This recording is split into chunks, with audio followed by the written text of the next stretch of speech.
우리가 건축물에서 제로에너지 건축물이라든지 그 다음에 패시브 하우스 이런 것들을 언급하기 전에 정말 건축에서 중요한 게 뭔지에 대해서 이제 조금 한번 고민을 해봤으면 좋겠습니다. 지구상에서 살아가는 많은 생물들이 뭐 땅속에 굴을 짓거나 나무에 구멍을 파거나 하면서 자기만의 집을 짓고 있고, 그 다음에 벌 같은 경우에는 육각형의 그런 자기들만의 벌집 시스템 그런 것들을 해서 애벌레를 키우거나 아니면 먹이를 저장하기도 하고요. 그 다음에 거미 같은 경우에는 거미줄이라는 것들을 이용해서 이제 자기만의 집을 지어서 이제 생활을 합니다. 달팽이 같은 경우에는 심지어 자기의 집을 등에 짊어지고 사는 그런 생물들도 있죠. 이런 것들을 보면서 그러면 건축물의 가장 원초적이고 기본적인 조건이라는 게 뭘까라는 것들에 대해서 잠깐 이야기를 했으면 좋겠는데, 이런 부분에 대해서 건축 이론을 공부하시거나 이렇게 하는 연구자들이 이야기하는 것 중에 공통적으로 이야기하는 요소가 건축물의 쉘터로서의 기능입니다. 영어 단어에서 번역을 해보면 쉘터라는 거는 보호, 대피소, 피난처, 은신처, 수용소 이런 의미들을 가지고 있는데, 물리적 환경으로부터의 위협에 대한 대응, 그 다음에 사회정치 경제적 환경으로부터 위협에 대한 대응, 그 다음에 인식적 환경으로부터 위협에 대한 대응 이런 것들을 이제 해줄 수 있는 그런 쉘터의 기능을 할 수 있어야 된다는 거죠. 일단은 제일 기본적으로는 외부의 어떤 물리적 환경으로부터의 이제 보호할 수 있는 기능이 건축물이 되어야 되는데, 지금 점점 시간이 지나면 지날수록 이상기후에 대한 심각성이 점점 커지고 있습니다. 우리나라도 여름철에 지금 40도가 넘어가는 기후가 많이 빈번하게 이제 발생하고 있고요. 겨울철에도 영하 15도, 20도까지도 내려가는 기후들이 많이 나오고 있습니다. 그래서 우리나라가 건축을 하기에 정말 어려운 조건 중에 하나가 뭐냐면, 겨울철에는 영하 20도 정도 되는 그 추위도 커버를 해줄 수 있어야 되고, 그 다음에 여름철에는 거의 40도 가까이 되는 그 더위도 커버를 해줄 수 있는 그런 것들을 막아줄 수 있는 건축물이 되어야 된다는 겁니다. 오히려 제가 이제 협회에 있으면서 다른 나라의 어떤 패시브 건축을 연구하시는 분들이라든지 단체들과 교류하면서 느꼈던 것 중에 하나가 뭐냐면, 오히려 러시아나 이런 추운 지방에 있는 분들은 어떻게 하면 따뜻하게 지낼 것인가, 그 하나만 어떻게 보면 연구하시면 되는데, 우리들은 따뜻하면서도 시원해야 되는 그 이중적인 것들을 이제 고민해야 되는 거죠. 많이 키우시는 뭐 강아지나 이런 것들을 보시면 털갈이를 하면서 겨울철에는 이제 긴 털로 따뜻하게 지내다가 여름철에는 이제 짧은 털로 바꿔가지고 이제 좀 시원하게 지내듯이 그렇게 할 수 있지만, 건물은 한 번 지어질 때 들어간 단열재를 옷처럼 벗겼다 입혔다 할 수가 없기 때문에 그런 것들을 둘 다 대응할 수 있도록 만들어주는 것들이 되게 어려운 부분 중에 하나입니다. 그러면 이제 본격적으로 이제 패시브 건축 기술 요소들에 대해서 조금 설명을 드리려고 하는데요. 먼저 열교환 환기 장치에 대해서 먼저 이야기를 하고 이제 넘어가려고 합니다. 열교환 환기 장치라는 말 자체가 조금 생소하신 분들도 계실 텐데, 제가 이 단어를 이제 좀 명확하게 이제 정의가 되어 있는 것들이 없을까라고 찾아보다가 건축물의 에너지 절약 설계 기준이라고 되어 있는 거기 보면 제5조의 용어의 정의 10호 건축 부분 3호에 열외 수형 환기 장치라 함은 난방 또는 냉방을 하는 장소의 환기 장치로 실내의 공기를 배출할 때 급기되는 공기와 열교환하는 구조를 가진 것으로 KSB 6879 열외 수형 환기 장치 부속서 B에서 정하는 시험 방법에 따른 열교환 효율과 에너지 개수의 최소 기준 이상의 성능을 가진 것을 말한다 라고 되어 있습니다. 말이 되게 복잡하긴 한데, 어쨌든 열외수용 환기 장치라고 하는 거는 이제 내부에 있는 공기를 배출할 때 급기되는 공기와 열 교환해서 실내로 들여오는 거고, 그것 자체가 어떤 일정 수준 이상이 되는 어떤 성능을 가져야 된다라고 이해하시면 될 것 같습니다. 그러면 이 환기 장치에 대해서 이야기하기 전에 한 가지 이제 꼭 말씀드리고 싶은 것 중에 하나가 뭐냐면, 환기를 이야기할 때 많이 오해하시는 것 중에 하나가 환기와 숨 쉬는 집, 이 두 가지를 되게 많이 오해를 하세요. 숨 쉬는 집은 환기가 잘 되는 집 아니야? 그렇게 생각하시는 분들이 많으시거든요. 근데 이런 것들에 대해서는 건축 설계하거나 건축 시공을 하고 계신 건축 전문가라면 명확하게 두 가지를 좀 구분해 주셨으면 좋겠다. 첫 번째로 환기라는 단어와 누기라는 단어, 이 두 가지를 구분하셔야 돼요.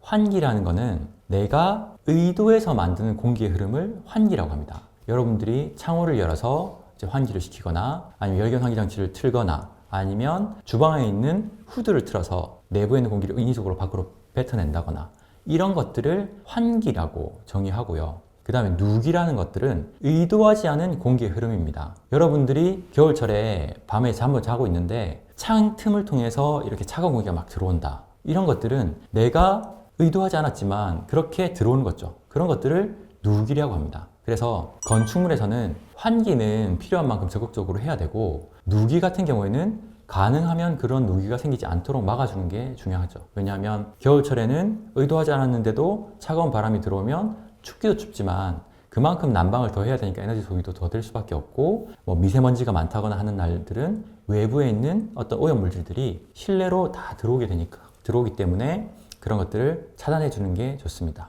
그리고 환기 관련해서는 또 두 가지를 이제 여러분들께서 좀 알아두셔야 되는데, 자연 환기라는 것과 기계 환기라는 것, 이 두 가지를 좀 차이점을 알아두셔야 될 것 같습니다. 자연 환기는 말 그대로 어떤 동력을 가하지 않고 기계를 통하지 않고 창문을 열거나 함으로 인해서 자연스럽게 기류가 바람을 통해서 이렇게 건물 내부로 왔다 갔다 하면서 환기가 되는 것들을 이야기하고, 기계 환기라는 것은 이제 열변 환기 장치라든지 주방의 후드, 욕실의 팬을 이용해 가지고 실내에 있는 공기를 이렇게 강제적으로 순환시키는 그런 것들을 기계식 환기 장치라고 합니다. 그런데 이 두 가지가 무조건 자연 환기가 좋아, 아니야, 무조건 기계 환기가 좋아, 이런 것들이 아니고, 건물에서는 이 두 가지가 항상 적절하게 같이 융합돼서 조화를 이루고 있어야 됩니다.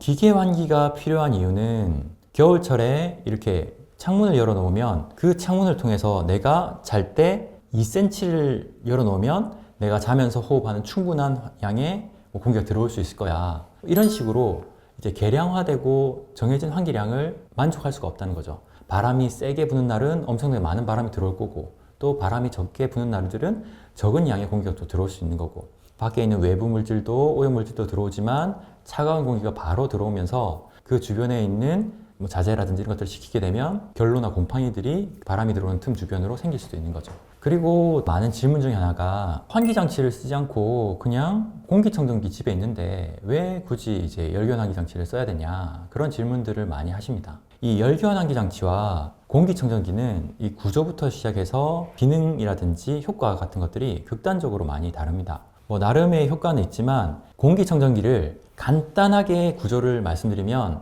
선풍기 앞에 그냥 자동차에 있는 에어컨 필터라든지 공기 필터를 하나 딱 갖다 대고 있는 거랑 비슷하다고 보시면 됩니다. 인위적으로 실내에 있는 공기를 팬을 통해서 필터한테 계속 이렇게 불어 넣어 주는 거예요. 아니면 필터가 있고 이쪽에 팬이 있으면서 이제 빨아내면서 주변에 있는 공기들이 필터를 거쳐서 이렇게 나가게 해줌으로 인해서 실내에 있는 어떤 먼지들이 그 필터에 계속 이렇게 걸러지게 만드는 겁니다. 그래서 그걸 가동하게 되면 실내에 있는 어떤 뭐 먼지라든지 그 다음에 카본 필터라든지 이런 것들을 적용하면 냄새 같은 거라든지 이런 것들을 일부분 이게 제거를 해줄 수는 있지만, 뭐 휘발성 유기화합물이라든지 그 다음에 CO2라든지 이런 것들을 그 필터나 공기정화기가 해소해 주지는 않고요, 산소도 발생시켜 주지 않습니다. 그런데 대부분 보면 잘 때 정말 이 공기청정기가 옆에 있으면 그 공기청정기가 정말 신선한 어떤 산소를 발생시켜주는 것처럼 오해하시는 분들도 되게 많으세요. 그래서 뭐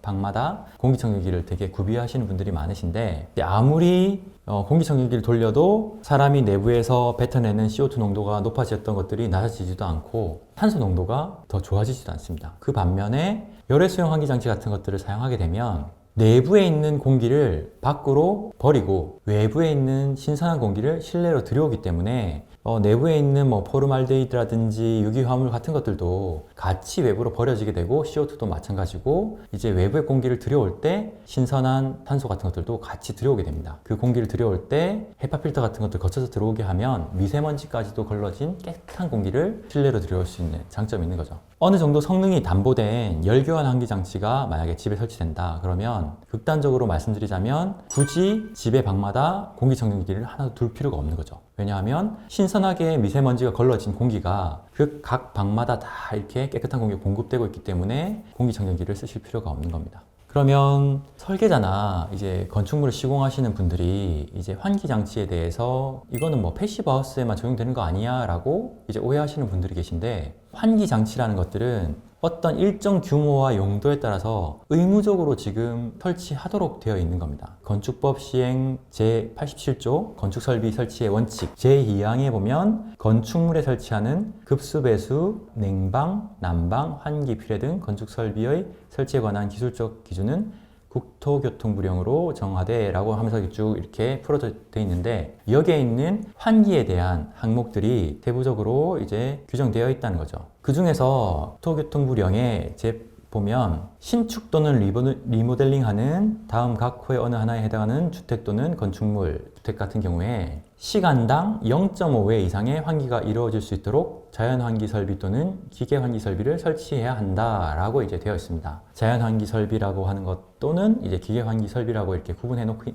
있는데, 시간당 0.5회 이상이라는 이 단어 자체가 되게 많이 생소하실 거라고 생각이 들어요. 이 부분을 조금 이제 풀어서 설명드리자면, 이렇게 건축물이 있거나 아니면 지금처럼 이렇게 어떤 공간이 있으면 한 시간마다 이 공간에 있는 전체 공기량의 절반, 50%를 무조건 환기하도록 규정하고 있는 겁니다. 지금 아마 2008년 이후에 이제 허가를 받은 30세대 이상 공동주택, 그러니까 아파트에 살고 계신 분들은 집에 천정해 보시면 이렇게 열변 환기 장치가 급기되거나 배기되는 디퓨저들이 다 있을 거예요. 근데 대부분의 사람들은 열변 환기 장치를 가동하지 않죠. 그냥 저희가 언제 한번 조사해 본 바에 의하면 한 2000세대 정도 되는 단지에서 대략적으로 이렇게 조사를 해봤을 때 환기 장치를 사용하는 사람들이 거의 한 1% 정도밖에 안 되는 걸로 이제 조사가 된 적도 있습니다. 대부분 사는 사람들이 내가 사는 집에 환기 장치가 있는 것조차도 모르시는 분들도 많으시고, 그 다음에 가동해 봤더니 너무 차가운 바람이 나온다. 그 다음에 또 어떤 분들은 너무 시끄럽다. 그 다음에 전기세가 걱정돼서 못 돌리겠다. 뭐 이런 것들이 이제 되게 많으세요. 그럼 우리가 설계할 때 30세대 이상 공동주택 외에 다중이용 시설에서는 환기량이 얼마가 필요한지 그런 것들도 이제 규정에 다 되어 있는데, 여기에 보면 5항에 다중이용 시설 및 각 시설의 필요 환기량은 별표 1의 6과 같으며 설치해야 하는 기계 환기 설비의 구조 및 설치는 다음 각 호의 기준에 적합해야 한다라고 하면서 규정하고 있습니다. 제가 설명드리고자 하는 건 뭐냐면, 이 열애 수용 환기 장치라든지 환기 장치 자체가 단순하게 패시브 하우스에만 국한되는 게 아니다라는 것들을 이제 다시 한번 강조드리고 싶어서 말씀드리는 거고요. 그만큼 지금 우리 일하는 곳에 밀접하게 관련되어 있다는 겁니다. 별표 1의 6과 같다고 했는데, 거기서 이제 보면 기계 환기 설비를 설치해야 하는 다중이용 시설 및 각 시설의 필요 환기량 해가지고 어떤 면적 이상 되는 용도는 환기 설비를 설치해야 되는지 이런 것들도 규정이 되어 있고요. 각 시설에 필요한 환기량은 뭐 문화 및 집회시설, 판매시설, 노유자시설 이런 식으로 쭉 해서 1인당 시간당 뭐 25세제곱미터에서 36세제곱미터까지 이렇게 사용자의 어떤 활동이라든지 필요한 호흡량에 따라서 규정을 하고 있습니다. 저희가 만약에 설계를 하게 된다면 기계 설비하시는 그 협력업체나 이런 분들이 좀 알아서 용량도 산정해 주시고 이렇게 해 주시겠지만, 설계자도 기본적으로는 어느 정도의 환기량이 필요한지 이런 것들은 기준이 여기에 있다라는 것들을 알아두시면 좋지 않을까 싶습니다.